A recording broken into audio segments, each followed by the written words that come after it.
Hello friend, कैसे हैं आप लोग। आई होप कि आप लोग अच्छे से होंगे। तो फ्रेंड, आज हम बात करने वाले हैं कि जो ट्रांसफार्मर का ऑयल होता है उसका बीडबी टेस्ट के बारे में बात करने वाले हैं कि यानी ट्रांसफार्मर बीडबी टेस्ट का ये क्वेश्चन और आंसर है। यहाँ पे मैं आपको बीडबी से रिलेटेड 10 यानी 10 इंपॉर्टेंट क्वेश्चन जो कि बताया हूँ। यानी बीडबी का वैल्यू कितना होना चाहिए, यानी जो वैल्यू होगा वो कैसे आएगा, उसको क्या क्या प्रोसेस होता है पूरा, यानी कौन सा प्रोसेस, यानी पूरा प्रोसीजर यहाँ पे बताया हुआ है आपको बीडीबी के बारे में। तो फ्रेंड, सबसे पहले हम बात कर लेते हैं कि बीडीबी टेस्ट क्या होता है। यदि कोई पूछे, यानी इंटरव्यू देने के लिए आप बैठे हुए हैं, तो यदि वहाँ पे कोई पूछे कि यानी बीडीबी टेस्ट क्या होता है, ट्रांसफार्मर ऑयल का बीडीबी टेस्ट क्या होता है। फ्रेंड, सबसे पहले बात है कि यानी यहाँ पे हमें आपको पूरा एकदम हिंदी वर्ड में, यानी हिंदी भाषा में आपको लिखा हुआ हूँ, इंग्लिश वर्ड में नहीं लिखा हुआ हूँ। हिंदी भाषा में इसलिए लिखा हुआ हूँ ताकि आपको बिल्कुल एकदम समझ आ जाए, पूरा एकदम समझ में आ जाए। तो सबसे पहले हम देख लेते हैं कि यानी बीडबी टेस्ट क्या होता है। तो बीडबी का सबसे पहले तो बीडबी का फुल फॉर्म पता होना चाहिए। तो बीडबी का जो फुल फॉर्म होता है, ब्रेक डाउन वोल्टेज टेस्ट होता है। यानी ब्रेक डाउन और वोल्टेज टेस्ट होता है, ये बीडबी का फुल फॉर्म होता है। बीडबी टेस्ट ट्रांसफार्मर की ऑयल इंसुलेशन स्ट्रेंथ चेक करने के लिए किया जाता है। यानी जो ट्रांसफार्मर का ऑयल होता है ना, उसकी इंसुलेशन, जो ऑयल का इंसुलेशन स्ट्रेंथ है, उसको चेक करने के लिए बीडबी टेस्ट किया जाता है। ये जो ब्रेक डाउन यानी ब्रेक डाउन वोल्टेज टेस्ट किया जाता है। इस टेस्ट में ना ट्रांसफार्मर ऑयल के दो इलेक्ट्रोड के बीच में वोल्टेज अप्लाई किया जाता है, जैसा कि इमेज में भी आप देख रहे हैं कि यानी दो इलेक्ट्रोड है और उसके बीच में वोल्टेज अप्लाई किया जाता है। और देखा जाता है कि किस वोल्टेज पर ऑयल ब्रेक डाउन यानी करता है। यानी ब्रेक डाउन का मतलब यानी स्पार्क होता है या तो फिर फ्लैश ओवर होता है। ऑयल का बीडबी टेस्ट करते हैं तो जब क्या देखते हैं कि इन दोनों इलेक्ट्रोडों में एक स्पार्क जनरेट होता है या तो फिर एक फ्लैश आता है, तो उसी को हम ब्रेक डाउन वोल्टेज बोलते हैं। यानी जिस वोल्टेज पर ब्रेक डाउन होता है वही बीडबी टेस्ट वैल्यू होती है। यानी वो किस में होती है, यानी जो बीडबी वैल्यू किस में होती है, केवी में होती है। तो उसको हम डिनोट कर लेते हैं।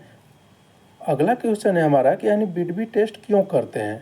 हमने तो पता चल गया कि यानी बीडबी टेस्ट क्या होता है, वो यहाँ पे हमने बोला।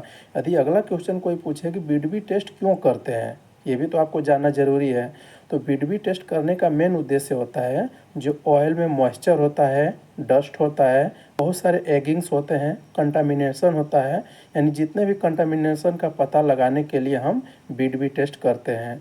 ट्रांसफार्मर की सेफ्टी के लिए और रिलायबिलिटी इंश्योर करने के लिए बीडबी टेस्ट किया जाता है। इंस्टॉलेशन, फिल्ट्रेशन या मेंटेनेंस के बाद ऑयल की क्वालिटी वेरीफाई करने के लिए बीडबी टेस्ट किया जाता है। ये कुछ हमने 2-3 लिखा हुआ है, इसके अलावा आप जानते हैं तो आप हमें कमेंट करके बता सकते हैं। तो इसी के लिए, यानी इसी के कारण यानी बीडबी टेस्ट किया जाता है। अगला क्वेश्चन हम देख लेते हैं कि जो टेस्ट होता है, ये जो बीडबी टेस्ट होता है, इसका बेसिक प्रोसीजर क्या होता है, ये भी तो आपको पता होना चाहिए। मान लीजिए इंटरव्यू में बैठे हुए हैं, यदि कोई वहाँ पे पूछ लिया जाए कि यानी बीडबी का प्रोसीजर क्या होता है, तो सबसे पहले यहाँ पे मैंने 3-4 प्रोसेस लिखा हुआ है, जो कि सैंपल, यानी जो ट्रांसफार्मर से सैंपल लेना वाला आप प्रोसेस जानते होंगे, उसको मैं यहाँ पे ऑयल यानी नहीं किया हुआ हूँ, यानी ऐड नहीं किया हुआ हूँ। वो आप बिल्कुल सिंपल, क्या उसमें क्या करना है कि एक बोतल लेना है, अच्छा सा बोतल लेना है, जो ट्रांसफार्मर का सैंपलिंग वाल्व होता है वहाँ से सैंपल ले लेना है। उसके बाद का यहाँ पे मैं लिखा हुआ हूँ। ऑयल सैंपल रहता है ना, क्लीन और ड्राई कप में भरा जाता है, जैसा कि आप इमेज में भी देख रहे हैं कि यानी जो कप होता है उसके अंदर ऑयल भरा हुआ है।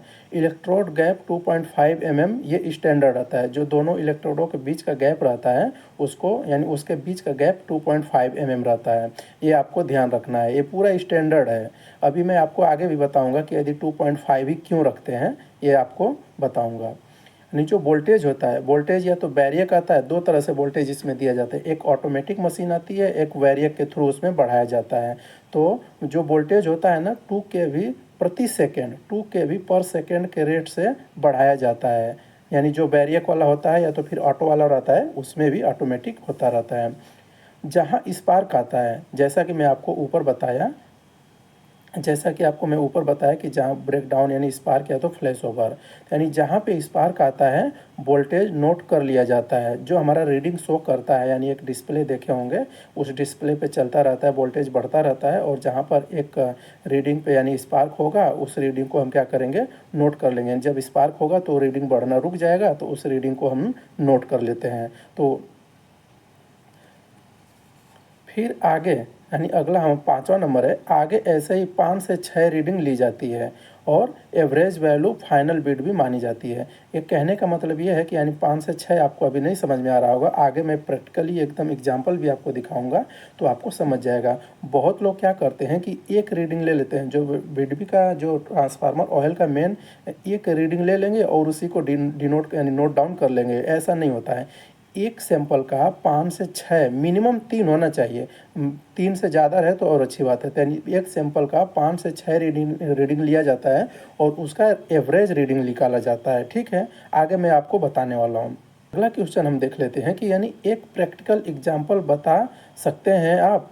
तो आप बोलेंगे हाँ, यदि जानते रहेंगे तो आपको मैं आप उनको बता सकते हैं। तो यहाँ पे मैं कुछ 6 यानी जो मैं आपको बताया कि यानी 6 यानी आगे 5 से 6 रीडिंग ली जाती है, तो वही यहाँ पे आपको मैं एक प्रैक्टिकल अपने यहाँ मैं किया हुआ हूँ, तो उसका मैं प्रैक्टिकल यहाँ पे अपलोड यानी लिखा हुआ हूँ। तो देखिए, मान लो आगे 6 रीडिंग लिए यानी ब्रेकडाउन, ये जो मैंने लिया है यानी 6 रीडिंग लिया हुआ। पहले पे कितना हुआ, 42 kV का है, दूसरे पे 47 kV है, तीसरे पे 49 kV है, और चौथे पे 48 kV है, पाँचवें 50 kV और छठवें पे 47 kV है।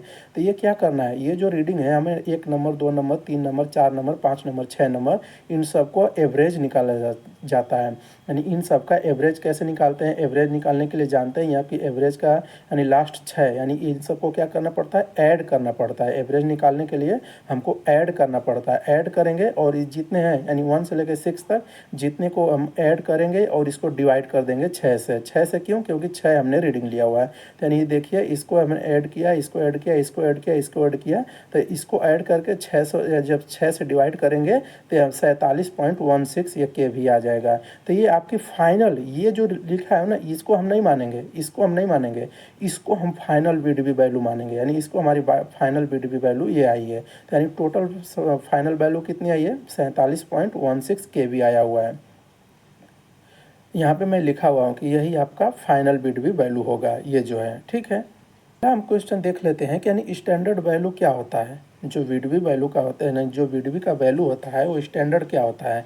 तो यहाँ पे देखिए, न्यू ट्रांसफार्मर का जो ऑयल रहता है ना, जब हमारा क्या है ट्रांसफार्मर इंस्टॉल होता है, नया नया जो प्रोजेक्ट बनता है उसमें नया ट्रांसफार्मर लगता है, उसमें नया ऑयल भी इंस्टॉल किया जाता है, तो उसमें जो होता है 60 KV तक आए या तो फिर उससे प्लस में आए तो बहुत अच्छा माना जाता है, बहुत गुड माना जाता है। यानी जो इसका वीडबी वैल्यू है बहुत अच्छा माना जाता है। और अब देख लेते हैं दूसरा, हमारी जो सर्विस है यानी जो हमारा ट्रांसफार्मर काम कर रहा है और 1 साल या 2 साल के बाद जब उसकी हम ब्रेकडाउन जो बीडीबी टेस्ट करते हैं, तो उसको जब हम बीडीबी टेस्ट करते हैं तो वहाँ पे 30 यानी 30 से कम नहीं होना चाहिए, 30 और 40 के बीच में आना चाहिए। ठीक है, तो यहाँ पे जो हमने किया हुआ ये जो लिया हुआ है ये हमारा सर्विस वाला ऑयल है, ये सर्विस वाला ऑयल है। ठीक है, तो हमारा 47 पॉइंट यानी 47 के समथिंग 47 प्लस आया हुआ है, तो ये बहुत अच्छा है, अभी चल सकता है, कोई दिक्कत नहीं है। और बिलो 30 यदि बिलो 30 के यानी बिलो 30 KV के नीचे आएगा ना, तो यानी उसको जैसे 29 आ गया, 29 KV आ गया, या तो फिर 29 KV आ गया, 28 KV आ गया, तो वहाँ पे ऑयल की फिल्ट्रेशन करने की ज़रूरत है, या तो फिर ज़्यादा यदि दिक्कत है तो रिप्लेस करने की भी ज़रूरत हो सकती है। तो इसलिए यानी 30 से नीचे नहीं आना चाहिए, 32 35 तो 49 तक आए तो बहुत अच्छा है, वो एक्सेप्टेबल है, यानी वो काम चल सकता है। ये किसके अकॉर्डिंग हमने बताया, यानी स्टैंडर्ड IEC 60156 और IS 6792 के अकॉर्डिंग मैंने ये बताया हुआ है। ये जब आप उसको देखेंगे तो वहाँ पे दिखेगा। अगला मेन क्वेश्चन होता है कि यानी जो हम इलेक्ट्रोड के बीच में गैप गैप जो होता है, इलेक्ट्रोड गैप 2.5 mm ही क्यों रखते हैं। यदि मान लीजिए आप इंटरव्यू देने के लिए बैठे हुए हैं और आपसे पूछ लिया जाए कि यानी जो गैप होता है 2.5 mm ही क्यों होता है, तो वो भी मैं यहाँ पे आपको बताया हूँ। ये इंटरनेशनल स्टैंडर्ड है, ये जो है 2.5 mm। आप मतलब क्या है, थोड़ा वीडियो लॉन्ग होगा लेकिन आपको पूरा मैं डिटेल से बताऊंगा, यानी नीचे आपको इसका कैलकुलेशन भी बताऊंगा कि 2.5 क्यों रखते हैं। तो ये स्टैंडर्ड है जो है, ये इंटरनेशनल स्टैंडर्ड के हिसाब से रखा गया है 2.5। कंपेरिजन रिलायबल रहता है। ये जो 2.5 है ना, दूसरे यदि सपोज दैट हम बढ़ा देते हैं या तो घटा देते हैं इसके गैप का, जो दोनों इलेक्ट्रोड के गैप का बीच, जो दोनों इलेक्ट्रोडों के बीच का गैप है, यदि उसको बढ़ा देते हैं घटा देते हैं तो बहुत डिफरेंस आ जाता है। इसलिए कंपेरिजन रिलायबल रहता है 2.5 से रखने से। यदि गैप बदल देंगे ना, यदि इसका गैप बदल देंगे ना, तो गैप बदलने से रिजल्ट मिसलीडिंग हो जाता है। यदि इसका गैप यदि बढ़ा देंगे या तो घटा देंगे तो जो अपना स्टैंडर्ड है वो नहीं आता है। गैप ज़्यादा, सपोज दैट 3.5 mm कर देंगे, यदि 2.5 की जगह हम 3.5 कर देंगे तो BDB आर्टिफिशियली हाई हो जाएगा। ये यदि गैप हम बढ़ा देंगे, गैप बढ़ा देंगे तो जानते हैं ऑफिशियली यानी जो हम इलेक्ट्रोड इन दोनों बीच का इलेक्ट्रोड का गैप यदि बढ़ा देंगे तो वोल्टेज हमारा ज़्यादा हो जाएगा, यानी वोल्टेज ज़्यादा लेगा, तो इसलिए वहाँ पे बहुत हाई वैल्यू आ जाएगी, तो वो भी अच्छा नहीं है। यदि गैप कम कर देंगे, यदि 2.0 यदि 2 mm कर देते हैं तो BDB वैल्यू जो होती है बहुत लो हो जाएगी, बहुत कम आ जाएगी, तो ये आपको ध्यान रखना है। अगला क्वेश्चन, यदि क्रॉस क्वेश्चन बहुत लोग करते हैं, ठीक है, तो अगला इसलिए मैं आपको पूरा एक एक यानी छाँट छाँट के आपको मैं बताया हुआ, यानी पूरा एकदम एक एक चुन चुन के क्वेश्चन बनाया हुआ हूँ। यानी वोल्टेज कोई पूछ दे कि यानी वोल्टेज 2 kV पर सेकेंड ही क्यों राइज करते हैं, जो BDB टेस्ट हम करते हैं उसमें जो वोल्टेज हम बढ़ाते हैं 2 kV पर सेकेंड से ही क्यों राइज करते हैं यानी बढ़ाते हैं। तो देखिए, जो 2 kV पर सेकेंड होता है ना, स्लो होता है और यूनिफॉर्म स्ट्रेस देने के लिए, यानी जो हमारा स्लो होता है पूरा धीरे धीरे अच्छा से, यानी और यूनिफॉर्म स्ट्रेस यानी जो उसके जो हमारा ऑयल रहता है उसके ऊपर प्रेशर यानी स्ट्रेस देने के लिए 2 kV बिल्कुल इनफ है। और फास्ट रेट यदि कर देते हैं, यदि 3 kV कर देते हैं, 3 kV पर सेकेंड कर देते हैं, तो जो हमारा BDB वैल्यू होता है ना, हाई आ जाएगा, मतलब ज़्यादा आ जाएगा, लेकिन वो गलत हो जाएगा। इसके अनुसार 2 kV पर सेकेंड अच्छा रहता है। यदि हम इसको स्लो कर देते हैं, 1 से लेके 1.5 kV पर सेकेंड कर देते हैं, तो जो हमारा हाई यानी हीटिंग तो ज़्यादा होगा, जो हीटिंग होगा ऑयल में यदि कम कर देते हैं वोल्टेज तो हीटिंग तो होगा, लेकिन उसके कारण जो हमारा BDB वैल्यू है ना बिल्कुल लो आएगा। इसलिए 2 kV बिल्कुल स्टैंडर्ड, तो ये आप 3 बता देंगे ना यदि इंटरव्यूअर को, तो आपको पूरा एकदम पास कर सकता है, फेल तो नहीं करेगा, पास बिल्कुल 100% हो जाएंगे आप। तो ये आपको ध्यान रखना है। यानी अगला क्वेश्चन हम देख लेते हैं कि जो BDB वैल्यू होती है ना, यानी BDB लो आने का कॉमन रीज़न क्या होता है, यानी जो हमारी BDB जो लो आती है या लो आती है यानी किसके कारण से लो हो जाता है, जो कि हमें BDB यदि टेस्ट कर रहे हैं तो यदि उसकी वैल्यू लो आ गई तो किसके कारण से लो आ गई, वो भी आपको जानना ज़रूरी है। तो देखिए यहाँ पे 3-4 मैं लिखा हुआ हूँ, मॉइस्चर इन ऑयल, यानी ऑयल में मॉइस्चर आ जाने के कारण, कार्बन पार्टिकल्स या तो फिर डस्ट आ जाने के कारण BDB वैल्यू लो हो जाता है, एगिंग या तो फिर एक साइड ऑक्सीडेशन के कारण BDB वैल्यू लो हो जाती है, यानी इम्प्रॉपर स्टोरेज और हैंडलिंग, जहाँ पे अपना वैल्यू यानी जो स्टोरेज एरिया रहता है, जो ऑयल रहता है, मान लीजिए जहाँ पे फिलिंग करने से पहले स्टोरेज किया जाता है, तो यदि वहाँ पे प्रॉपर नहीं रहेगा ना तो उसके कारण भी यानी ये जो है मॉइस्चर आ जाएगा, तो उसके कारण भी ये BDB वैल्यू लो आ जाती है। तो ये आपको ध्यान रखना है। यानी फ्रेंड अगला क्वेश्चन हम देख लेते हैं कि जो टेस्ट होता है ना, टेस्ट रिपीट करने का मेन रीज़न क्या होता है। ये जो हमने यहाँ पे देखा, क्या आप यदि मान लीजिए 6 जो है 6 रीडिंग लेने का मेन कारण क्या होता है, एक रीडिंग से नहीं काम चलता है क्या, वही मैं आपको यहाँ पे बताया हुआ हूँ कि यानी 6 रीडिंग लेने यानी जो टेस्ट है उसको रिपीट करने का मेन रीज़न क्या होता है, तो यहाँ पे आपको मैं बताया हुआ हूँ। देखिए, जो ट्रांसफार्मर का ऑयल होता है ना, यानी ट्रांसफार्मर ऑयल यानी ऑयल जो होता है होमोजेनियस लिक्विड नहीं होता है, यानी होमोजेनियस का मतलब कि एक जैसा नहीं होता है, उसमें माइक्रोस्कोपिक लेवल पे मॉइस्चर रहता है, गैस बबल रहता है और डस्ट पार्टिकल रहता है, अनइवेंटली बनते रहते हैं उसके अंदर। यदि आप जो ऑयल रहता है ना उसको माइक्रोस्कोप से देखेंगे तो उसमें मॉइस्चर रहेगा या तो फिर गैस बबल्स रहेगा, इसलिए यहाँ पे मैं एक क्या है एक जैसा नहीं रहता, यहाँ पे लिक्विड यानी एक जैसा नहीं रहता, उसी को मैं यहाँ पे लिखा हुआ हूँ।